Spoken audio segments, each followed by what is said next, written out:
Professionnalisme, respect des engagements et ajustement aux attentes de nos services. Professionnalisme, ça veut dire prendre en compte les attentes de ses clients, hein, être à l'écoute, être dans les délais, ce qui était aussi important pour nous. Un cabinet de référence, il est bien connu, bien apprécié.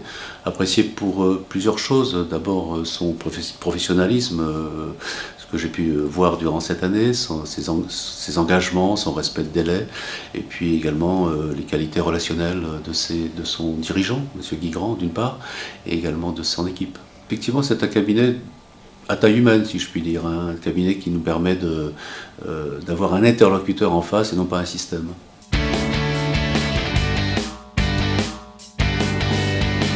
Nous avons effectivement installé un comité de pilotage au niveau pour mener cette évaluation externe, un comité de pilotage qui nous permettait de revoir régulièrement M. Guigrand, soit physiquement, soit par téléphone, de façon à recadrer la mise en œuvre de la démarche. Chaque membre de son équipe avait des missions particulières sur tel et tel établissement. Nous sommes une association assez importante, hein, nous avons 22 établissements et services, c'est quelque chose de très important, donc il fallait effectivement un cabinet qui puisse agir avec réactivité et beaucoup de méthode.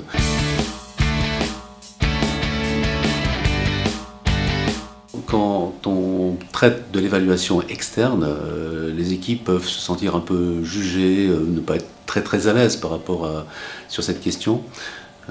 Et donc effectivement la confiance, la façon dont on introduit le sujet, dont on l'anime est également important. Il y a également un contact dans le cadre de cette évaluation externe avec les personnes accueillies, avec leurs familles. Donc effectivement il faut que le respect et la confiance soient une des qualités nécessaires à ces évaluateurs.